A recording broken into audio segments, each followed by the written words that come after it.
Buen Dios y Padre, gracias por este tiempo que hemos tenido. Qué hermoso es alabarte, qué hermoso es adorarte. Saber que tú nos das el gran privilegio de ensayar en esta tierra lo que vamos a hacer por la eternidad. Exaltar tu precioso nombre, adorarte con nuestras voces, con todo nuestro ser. Oh Señor, gracias por este privilegio, porque domingo tras domingo nos lo das. Tuya sea la gloria por ello. Y ahora, Señor, venimos a otro tiempo en el cual también vamos a adorarte, pero vamos a adorarte a través del estar atentos, escuchando con una manera humilde la predicación de tu palabra. Rogamos tu dirección. Yo ruego particularmente, Señor, que nada se interponga en este tiempo, que tú elimines cualquier cosa que vaya a desconcentrarnos, porque tu palabra es lo que nosotros necesitamos en esta mañana. Lo rogamos así en el nombre de Cristo Jesús. Amén. Estamos en Romanos capítulo 12 y la semana pasada estábamos meditando, estábamos analizando el versículo 12 del capítulo 12 de Romanos capítulo 12. 12, es un juego de palabras, ¿verdad? Estamos ahí.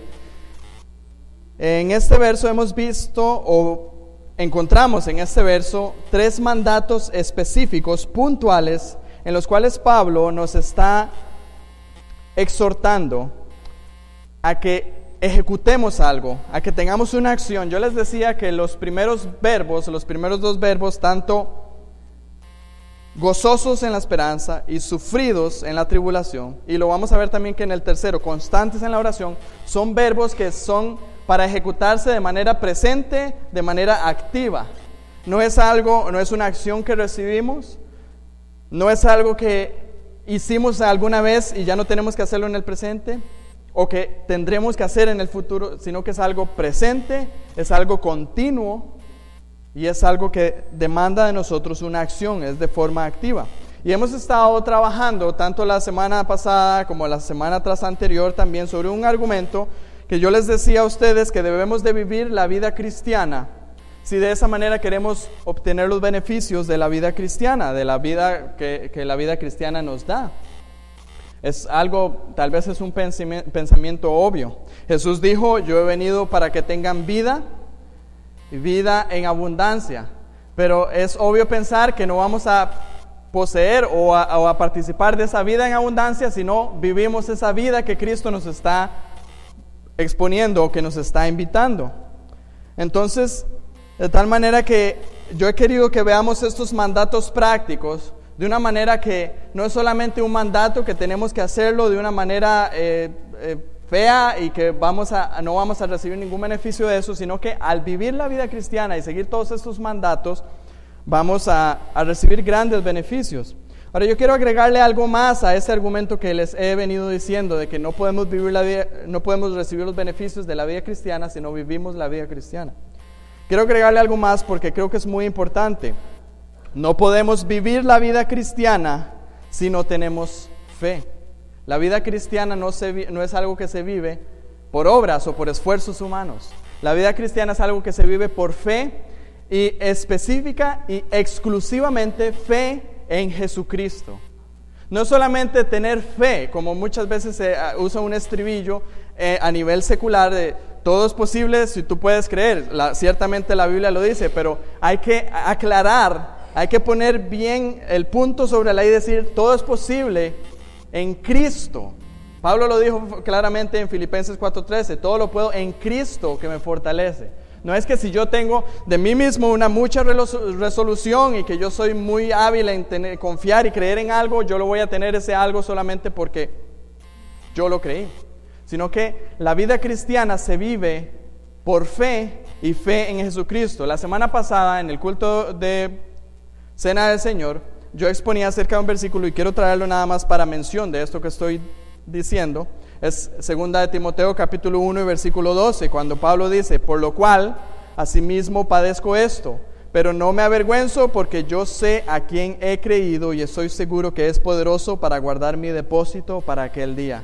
Aquí Pablo Yo les decía que está en un contexto en el cual él está en la cárcel, está en tribulación, está en sufrimiento, su muerte está próxima a venir, lo dice dentro de la misma carta. Pero Pablo dice algo: no me avergüenzo. No hay nada que me retraiga, no hay nada que me detenga de seguir adelante viviendo esta vida para la cual Cristo me ha llamado a vivir. No me avergüenzo de esto. Y Pablo da la razón, dice: porque yo sé a quién he creído. Y sabemos que ese a quién he creído es Jesucristo. Y dice: no solamente yo sé a quién he creído, sino que estoy seguro, tengo una firmeza de que Él, Jesucristo, es poderoso para guardar mi depósito para aquel día. Pablo entonces había puesto su fe en Cristo, una fe firme, había puesto su depósito, como les decía la semana pasada, en el banco de Jesucristo, y él sabía que al final de los tiempos él iba a recibir su buen rédito. Ahora, eso fue lo que hizo Pablo, y tal vez eso nos hace a nosotros entender un poco más a Pablo, que escribe que, por ejemplo, en Romanos capítulo 8, verso 37, un verso que ya hemos citado, Pablo diga: antes en todas estas cosas somos más que vencedores por medio de aquel que nos amó. ¿Ven nuevamente la fe en Jesucristo? Por medio de aquel que nos amó. Y ahora, ¿cómo traemos esto a los versículos que hemos estado viendo? Y tal vez puntualmente al versículo 12, que es lo que iniciamos a ver la semana pasada.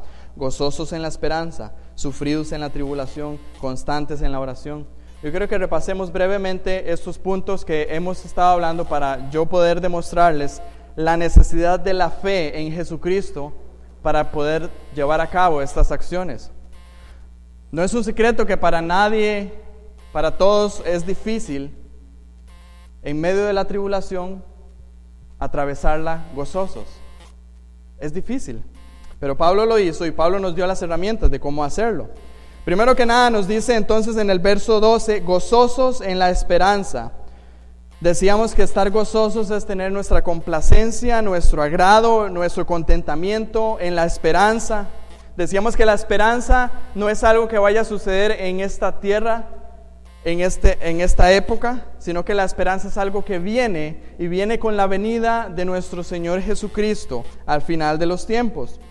Romanos 8:24, que yo les citaba la semana anterior, dice: porque en esperanza fuimos salvos. Pero la esperanza que se ve no es esperanza, porque lo que alguno ve, ¿a qué esperarlo?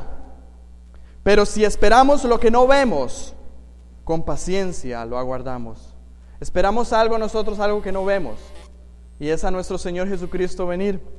Decíamos que gozarse en la esperanza entonces es gozarse en la venida de nuestro Salvador, es tener nuestro deleite, tener nuestra pasión, nuestro contentamiento en que un día nuestro Señor Jesucristo lo veremos, y que esa venida del Señor Jesucristo traerá ciertas implicaciones, nuestra glorificación, traerá también una herencia que nos ha prometido. Una herencia, como dice el apóstol Pedro, incorruptible, incontaminada, inmarcesible. Entonces, lo que hemos dicho es que debemos de tener nuestro gozo en esa esperanza. Y ahora, si quisiéramos traducirlo eso en una sola palabra, que tiene dos letras, es tener fe. Es tener nuestra confianza en que lo que Dios ha prometido en su palabra se va a cumplir.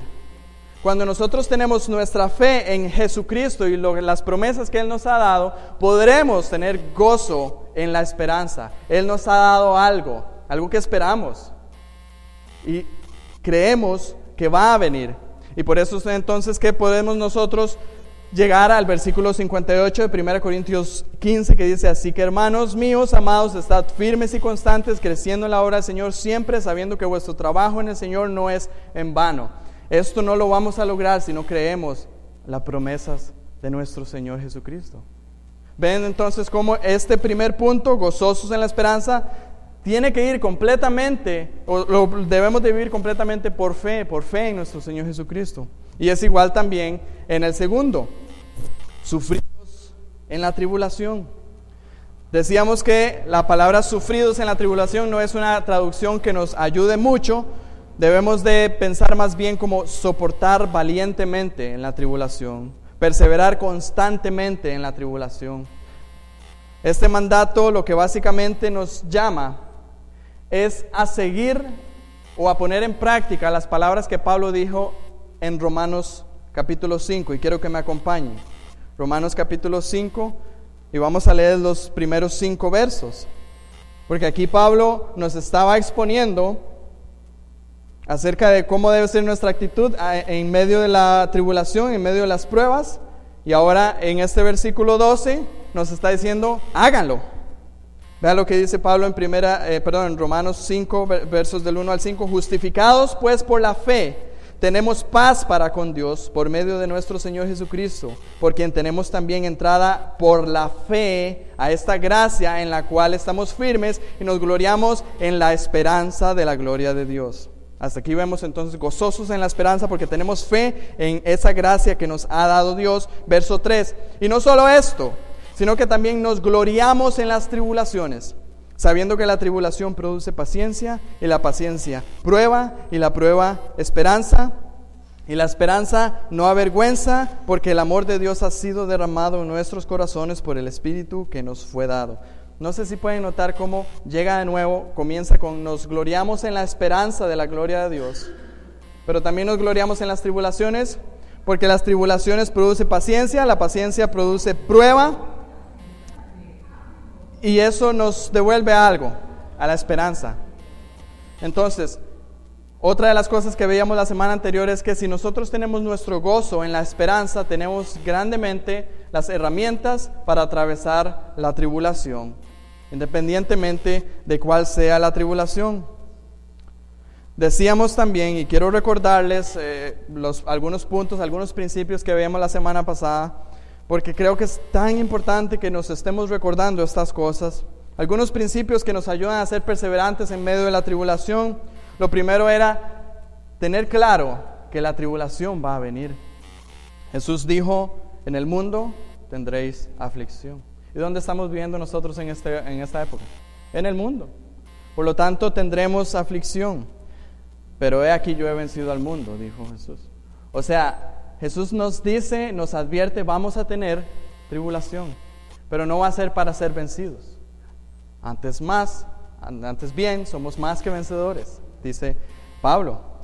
No solamente entonces tenemos que tener claro que va a venir tribulación, sino que tenemos que entender que Cristo padeció antes que nosotros. Y el padecimiento de tribulaciones de Cristo implica también que nosotros también vamos a padecer tribulaciones.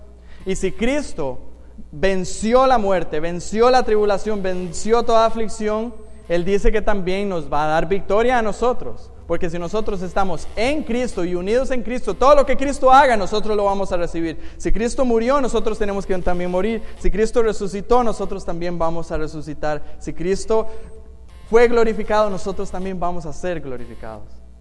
Eso es algo precioso. Entonces, como Pablo dice también en Romanos capítulo 8, cuando dice, no estaba ahí, ahora sí estoy ahí, dice, y si hijos, somos herederos de Dios y coherederos con Cristo, si es que padecemos juntamente con Él, para que juntamente con Él seamos glorificados. Entonces, si queremos ser seguidores de Cristo, no tenemos otra opción más que también atravesar la tribulación, atravesar las aflicciones. Y otra de las cosas que también veíamos es que también otros hermanos sufren tribulación. Una de las cosas que yo veo como nos pasa mucho es que cuando viene una tribulación, una aflicción a nuestra vida, solemos pensar que nosotros somos los únicos en la tierra que padecen una tribulación. Debemos de entender que, como Pedro nos dice, que nuestros hermanos también sufren tribulación en todo el mundo. Tal vez hay hermanos que ya la han sufrido, ya la han atravesado y van a ser de bendición para nosotros si vamos y le pedimos consejo. Tal vez hay hermanos que están atravesando y nosotros podemos llorar con los que lloran, sufrir con los que sufren, atravesar ese y se da una bonita relación para que como hermanos compartamos esa relación que tenemos. Y lo último que veíamos también es que otro de los principios que nos ayuda a atravesar la tribulación es que debemos de ponerlo en una balanza. Poner a un lado de la balanza la tribulación que estamos teniendo y poner a otro lado de la balanza la gloria que ha de venir en Cristo, para saber que no va a haber ni un poco de comparación, Pablo lo dijo claramente en Romanos 8:18, pues tengo por cierto que las aflicciones del tiempo presente no son comparables con la gloria venidera que en nosotros ha de manifestarse.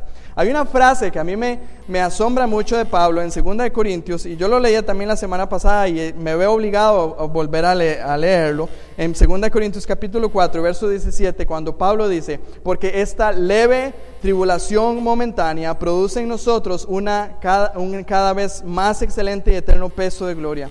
Y yo me digo, ¿cómo a Pablo se le ocurre decir que lo que él está recibiendo es una leve, o sea, no es ni mediana, no es grave, es leve tribulación y es momentánea?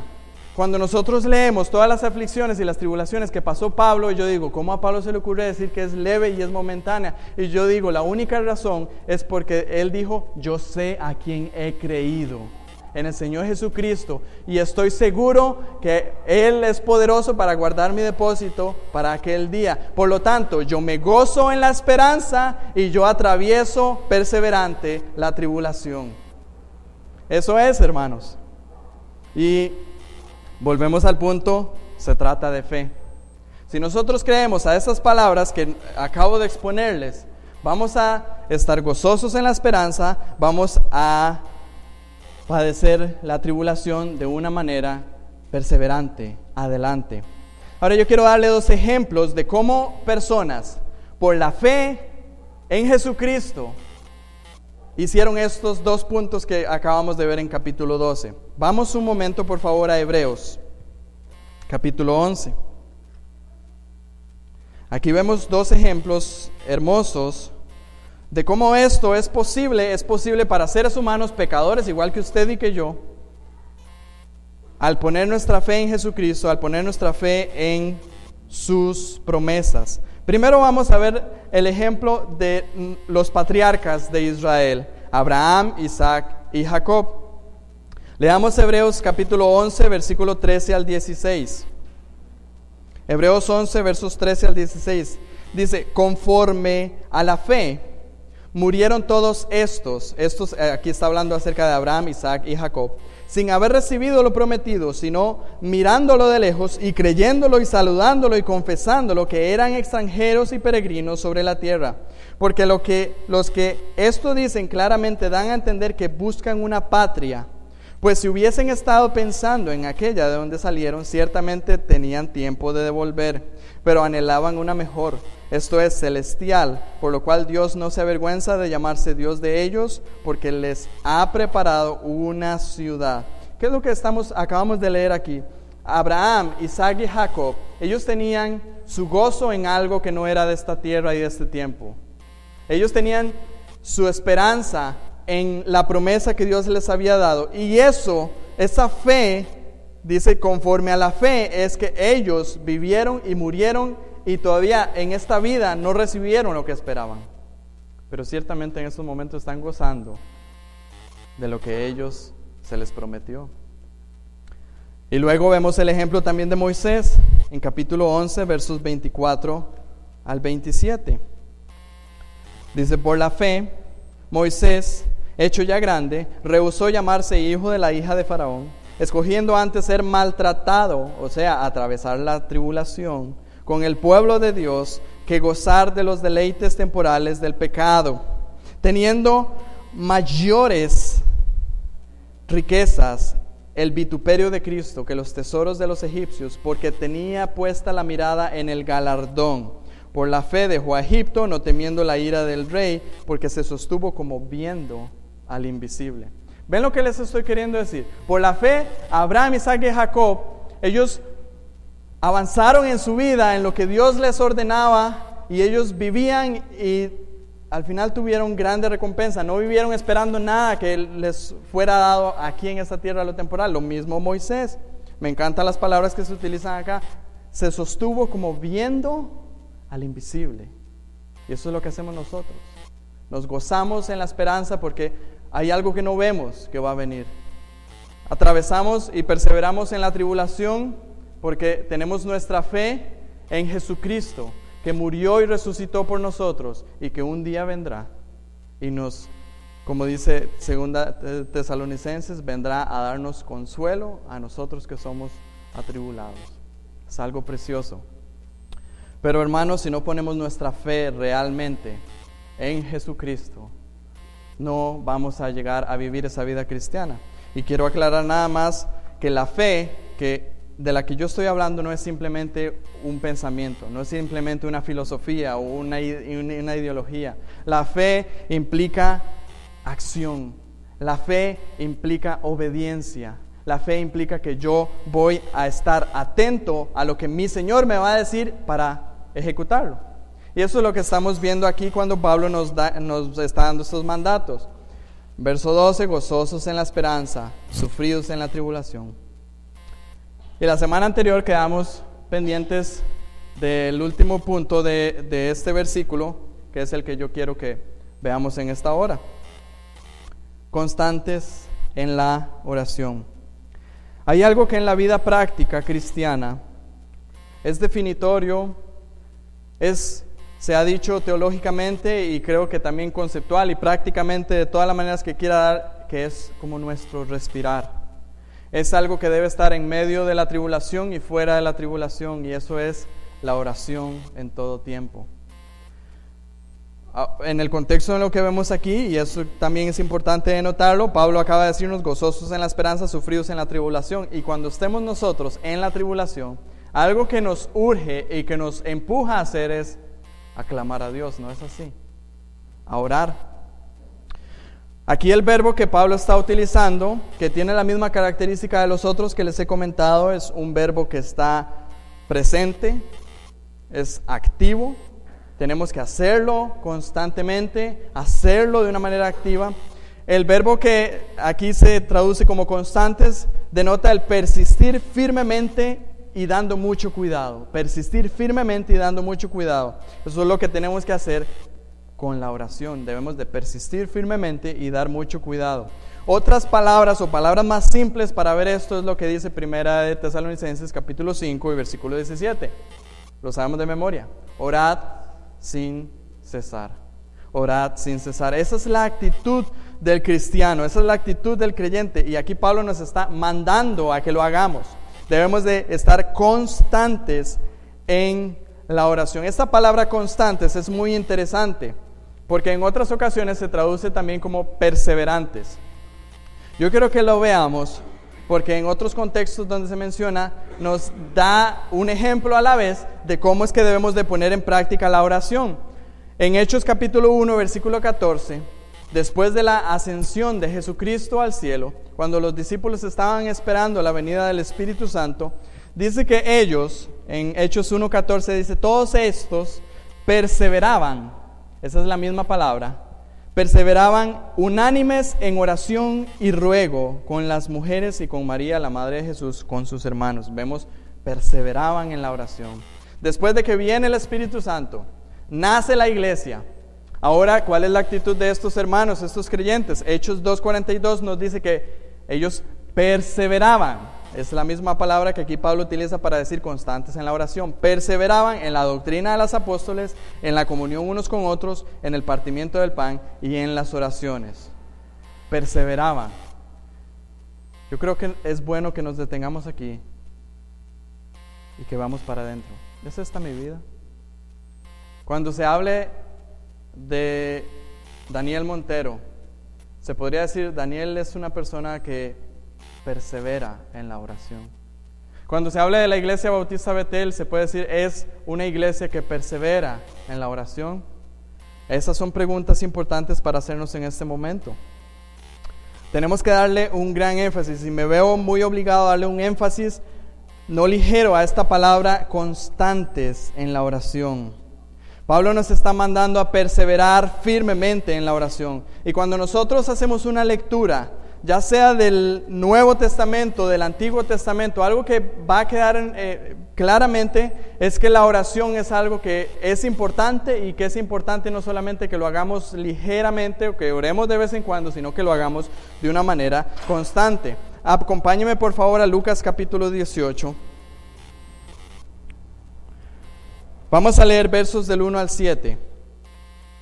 Aquí estamos escuchando las palabras de nuestro Maestro Jesucristo, de nuestro Señor. Lucas capítulo 18, perdón.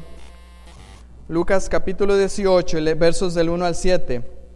También les refirió Jesús una parábola sobre la necesidad de orar ¿de vez en cuando?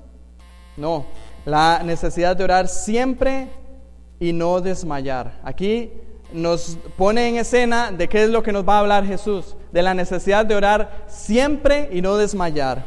Y luego continúa entonces Jesús diciendo su parábola, dice: había en una ciudad un juez que ni temía a Dios ni respetaba a hombre. Había también en aquella ciudad una viuda, la cual venía a él diciendo: hazme justicia de mi adversario. Y él no quiso por algún tiempo, pero después de esto dijo dentro de sí: aunque ni temo a Dios, ni tengo respeto a hombre, sin embargo, porque esta viuda me es molesta, le haré justicia, no sea que viniendo de continuo me agote la paciencia. Y dijo el Señor: oíd lo que dijo el juez injusto. ¿Y acaso Dios no hará justicia a sus escogidos que claman a Él día y noche? ¿Se tardará en responderles? Yo quiero que veamos algunas cosas. No vamos a hacer una exposición de este texto, pero quiero que vamos, y particularmente en el verso 7. Después de contar esta historia que Jesús nos da, Él hace una pregunta: ¿y acaso no hará justicia a sus escogidos? O sea, a sus hijos. Aquellos que son hijos de Dios, no les hará justicia. Pero ¿cuál es la característica que tienen estos hijos de Dios, estos escogidos? Ellos de vez en cuando, solamente cuando se acuerdan, oran. No, dice que claman a Él día y noche. O sea, este verso aquí nos está diciendo que hay una característica que tienen los escogidos de Dios. Los escogidos de Dios claman a Él día y noche, no solamente cuando se acuerdan, no solamente en la noche, solamente porque lo tengo como una costumbre, no solamente cuando otra persona me invita a orar y yo, ¿y qué me queda nada más? Acompañarlo a orar porque yo soy cristiano y se supone que eso es lo que los cristianos tienen que hacer. No, los escogidos sin que se les tenga que mandar, y aún así Pablo lo tiene que hacer aquí. Ellos claman a Él de día y de noche, y por eso entonces Jesús dice: ¿se tardará en responderles? Por supuesto que no, porque ellos tienen la misma actitud de esa viuda que viniendo de continuo delante del Padre están clamando a Él. Esa es una característica que la Biblia nos enseña que tienen los escogidos de Dios. Y si usted cree delante de Dios que es un escogido de Dios, usted tiene que estar viviendo constantemente en oración. Esta práctica es algo que no lo vemos solamente en el Nuevo Testamento, sino que lo vemos en el Antiguo Testamento también. Y quiero que me acompañen al Salmo 55. Salmo capítulo 55, porque es importante, me interesa que veamos algo en este Salmo. Vamos a leer, tal vez es un poco, no es tan extenso, algunas personas pensarán que es así, pero leamos y vamos a llegar hasta el verso 9, y ahí nos vamos a detener para ver un giro que le da al salmista, porque me interesa que vamos en versículos del 1 al 9 para que veamos cuál es la circunstancia que está pasando el salmista aquí, y para que veamos cuál es la actitud que está teniendo el salmista en esta situación. Dice el salmista en Salmo capítulo 55: escucha, oh Dios, mi oración, y no te escondas de mi súplica, está atento y respóndeme. Clamo en mi oración y me conmuevo a causa de la voz del enemigo, por la opresión del impío, porque sobre mí echaron iniquidad y con furor me persiguen. Mi corazón está dolorido dentro de mí y terrores de muerte sobre mí han caído. Temor y temblor vinieron sobre mí y terror me ha cubierto. Y dije: ¿quién me diese alas como paloma? Volaría yo y descansaría. Ciertamente huiría lejos, moraría en el desierto, me apresuraría a escapar del viento borrascoso de la tempestad. Destrúyelos, oh Señor, confunde la lengua de ellos, porque he visto violencia y rencilla en la ciudad. Sigamos, todavía no hemos llegado donde quiero llegar. Día y noche la rodean sobre sus muros, e iniquidad y trabajo hay en medio de ella, maldad hay en medio de ella, y el fraude y el engaño no se apartan de sus plazas, porque no me afrentó un enemigo, lo cual habría soportado, ni se alzó contra mí el que me aborrecía, porque me hubiera ocultado de él. Sino tú, hombre, al parecer íntimo mío, mi guía y mi familiar, que juntos comunicábamos dulcemente los secretos y andábamos en amistad en la casa de Dios. Que la muerte les sorprenda, desciendan vivos al Seol, porque hay maldades en sus moradas en medio de ellos. Detengámonos aquí un momento. Vean lo que está sucediendo aquí. El salmista está pasando grande tribulación, está pasando grande aflicción. Es tal la tribulación que aún su íntimo, dice su amigo. Sabemos que esta es una profecía de nuestro Señor Jesucristo también, pero lo está pasando el salmista en el momento. Él está siendo perseguido aún por aquella persona en la cual ella había puesto su confianza. ¿Y cuál es la actitud del salmista? Verso 16. En cuanto a mí, a Dios clamaré y Jehová me salvará. Tarde y mañana y a mediodía oraré y clamaré y Él me oirá. ¿Cuál es la actitud del creyente en medio de la tribulación, hermanos? Constante en la oración. En cuanto a mí, dice el cristiano, el Hijo de Dios, en cuanto a mí, yo sé que hay un mundo allá afuera de iniquidad. Hay personas que me están persiguiendo, hay personas que me están haciendo daño, yo estoy sufriendo grave aflicción. En cuanto a mí, a mi Dios clamaré y Jehová me salvará y Él me oirá. Esa es la actitud del creyente. Jesucristo mismo es nuestro modelo de oración. Jesús en Lucas 6:12, antes de la elección de sus discípulos, ¿qué fue lo que hizo? Fue al monte a orar. Pasó la noche orando, dice el verso. También, después de la alimentación de los 5,000, en Marcos capítulo 6, versículo 46, dice que después que él hubo despedido a la gente, subió al monte a orar. Vemos la oración entonces a modo de mandato, vemos la oración a modo de ejemplo. Podríamos ver uno y otro los ejemplos que la Biblia nos da de hombres que eran íntegros delante de Dios, que eran fieles. ¿Y cuál era la característica de ellos? Eran hombres que perseveraban en la oración. Lea usted las cartas de Pablo y continuamente usted ve a un Pablo que dice, por ejemplo, como en 2 Timoteo 1:3, que él le dice a Timoteo: doy gracias a Dios, al cual sirvo desde mis mayores con limpia conciencia, de que sin cesar me acuerdo de ti en mis oraciones noche y día. Esa es la actitud, esa es la acción presente que hace el cristiano. Como les dije antes, nadie que haya leído la Biblia, al menos el Nuevo Testamento, puede llegar a la conclusión de que la oración no es algo importante en la vida del cristiano. Es algo sumamente importante. Yo quiero nada más recopilarle algunos versos, así como, porque hoy quiero hacer en su corazón y en su mente como ese carpintero que pone un clavo y que para que el clavo entre tiene que darle varios martillazos. Eso es lo que yo quiero hacer hoy con ustedes en esta mañana. Efesios 6:18, cuando Pablo está dando las indicaciones de cómo hemos de atravesar esa guerra que hay, que no es contra carne y sangre, sino contra principados, contra potestades. Después de darnos a nosotros cuál es la armadura que nosotros tenemos que ponernos, ahora sí, cuál es la actitud que debemos de tener nosotros. Él dice, Efesios 6:18, orando en todo tiempo, con toda oración y súplica en el Espíritu, velando en ello con toda perseverancia y súplica por todos los santos. Orando de vez en cuando, nada más cuando me recuerdo, en todo tiempo.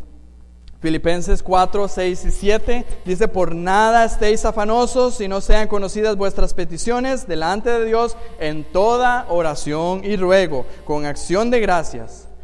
Y después de eso, la paz de Dios, que sobrepasa todo entendimiento, guardará vuestros corazones.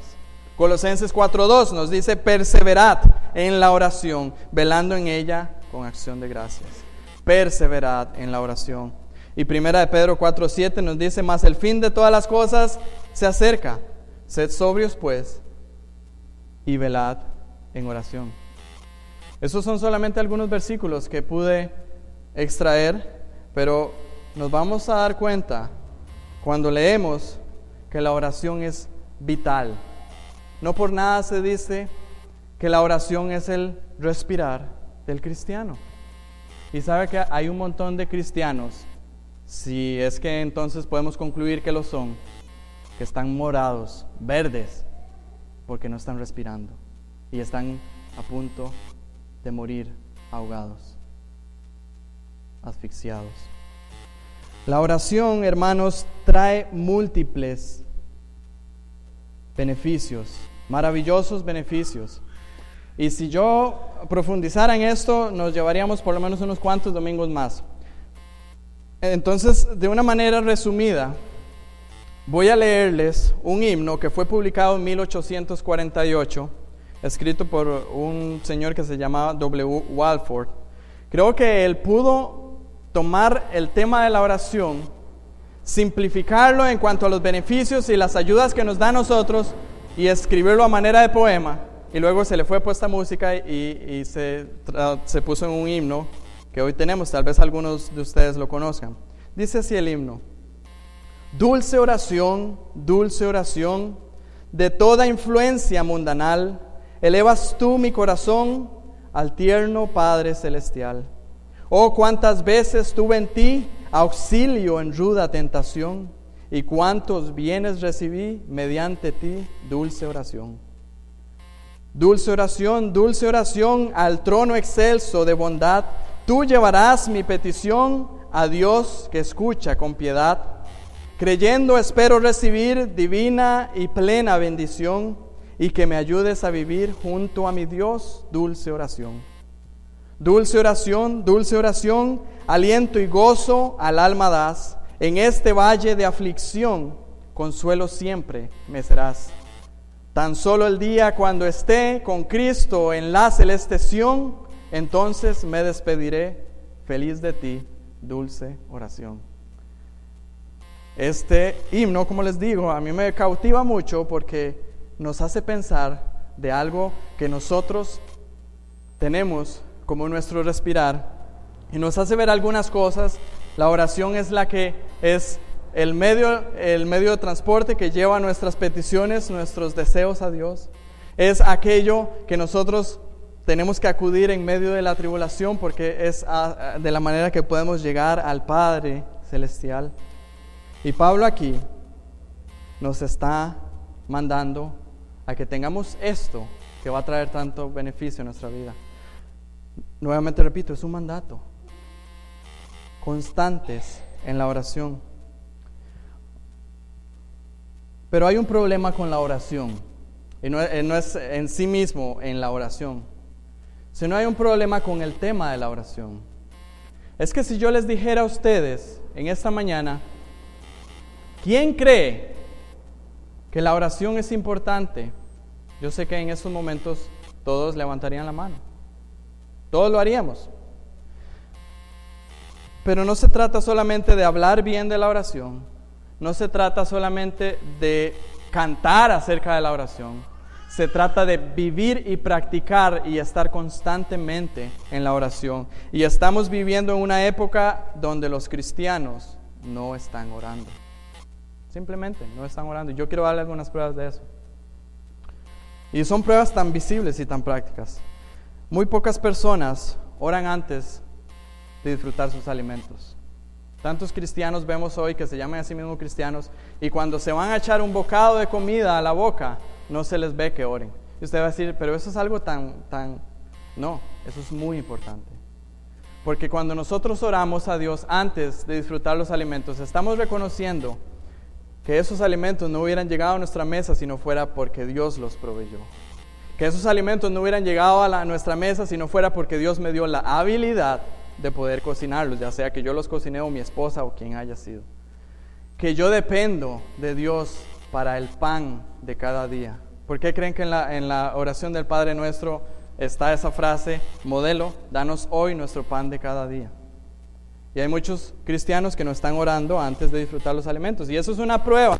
Porque si los cristianos dijeran, somos constantes en la oración, entonces aprovecharían cualquier momento, cualquier oportunidad para ir delante de Dios en oración. Eso es una prueba. Otra prueba también es que muy pocas personas oran previo a tomar una decisión o a realizar algún viaje que tienen. Porque, nuevamente, ¿de quién viene nuestra protección? ¿De quién viene todos los recursos que podamos tener para ejecutar ese viaje? ¿A quién es que tenemos que nosotros honrar con las decisiones que tomamos? A Dios.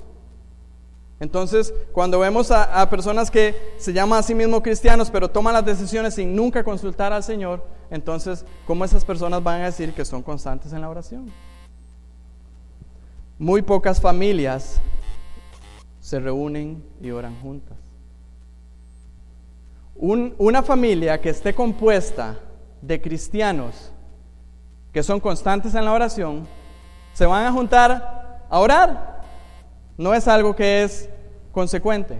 Una familia que se reúne y ora junta es una familia que entonces sus miembros son constantes en la oración. Y hay una prueba que yo creo que es la principal prueba de la falta de oración que hay en los cristianos de hoy, y es ver los cultos de oración de las iglesias. Cuando nosotros llegamos a una iglesia, y no estoy hablando solamente de esta, porque en esta está este problema, tenemos que ser honestos. Vemos que los domingos hay cierta cantidad de asistencia y los cultos de oración es reducido no a la mitad, sino casi a lo más mínimo. Entonces usted va a decir, bueno, si esos cristianos son constantes en la oración y hay un programa de la iglesia que es específicamente para la oración, ¿cómo es que usted ve un montón de cristianos que no le prestan importancia a ese programa de oración? Y yo quiero dejarlo de la manera más clara que puedo dejarlo en esta mañana. Si usted, teniendo la posibilidad, y aclaro nuevamente y lo repito, teniendo la posibilidad de venir al culto de oración de la iglesia, no viene por cualquier otra razón, usted está pecando y tiene que arrepentirse delante de Dios. Así es como tiene que ser. Llamamos las cosas por su nombre, dijo hoy nuestro pastor Han, y así es. Pero muchos de nosotros somos tan egocéntricos, somos tan ensimismados, que aún en nuestra iglesia tenemos un proyecto que a mí me ha encantado, en el cual recogemos las peticiones de todos nosotros y las tenemos mes a mes, oramos por ella. Y es muy fácil yo anotar mis peticiones en una hojita y decirles a los hermanos, tomen, oren por ella. Pero no decir yo también necesito orar por las peticiones de mis hermanos. Y el espacio de la iglesia en el cual nosotros oramos por unos por los otros es el culto de oración. ¿Creen ustedes que la constancia en la oración es importante? Si usted va a decir amén, usted tiene que estar presente en los cultos de oración y hacer lo posible por estarlo. Así tiene que ser. La oración es sumamente importante, hermanos. Y yo lo único que digo esto solamente para ponerlo en la reflexión de cada uno. Aquellas personas que faltan a los cultos de oración saben por qué lo hacen. Y no de sus razones delante mío, délas delante de Dios, que es el que escudriña los corazones. Porque si usted delante de Dios tiene una razón válida para faltar a los cultos de oración, pues adelante, yo no tengo nada que decir. Yo no soy quien para pasar por encima de lo que Dios le agrada o no le agrada. Él lo ha dejado bien claro en su palabra.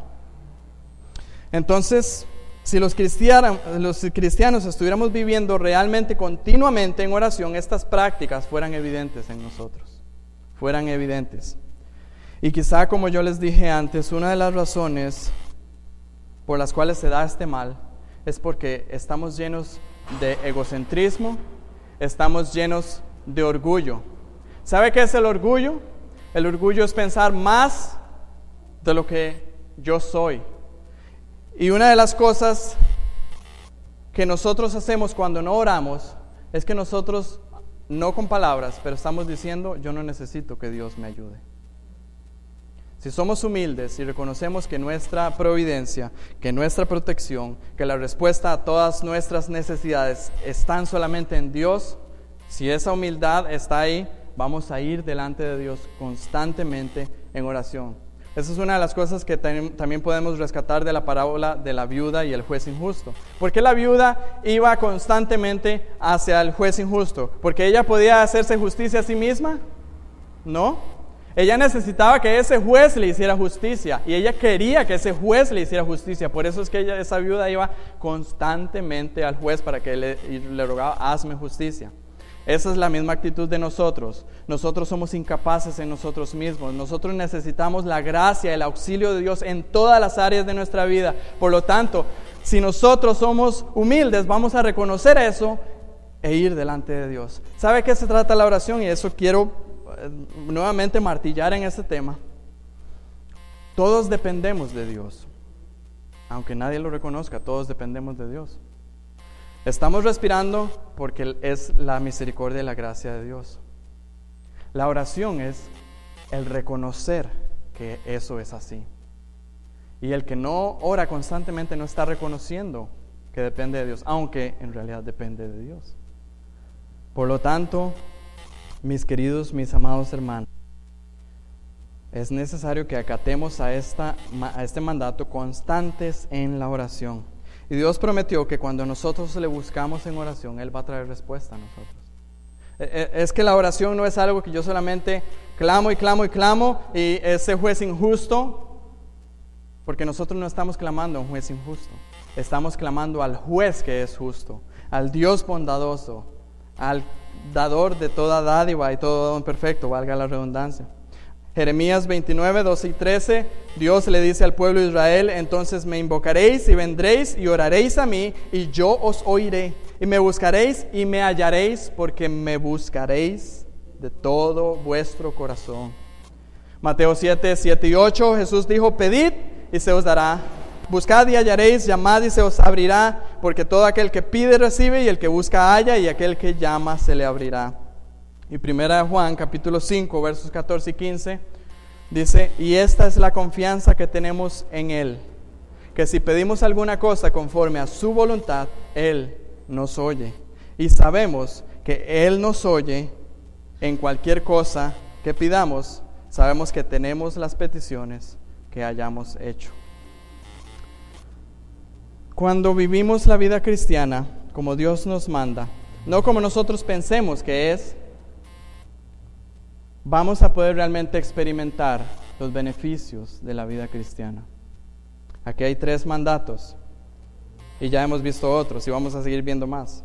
Gozosos en la esperanza, sufridos en la tribulación, constantes en la oración. Para hacer esto debemos de creer en Jesús. Eso nos capacitará entonces para obedecer, para actuar. Creámosle a Cristo, hermanos. Creámosle a sus palabras, obedezcámoslas. Y yo les aseguro que esa vida que Él vino y prometió, esa vida en abundancia, la vamos a tener. Oremos.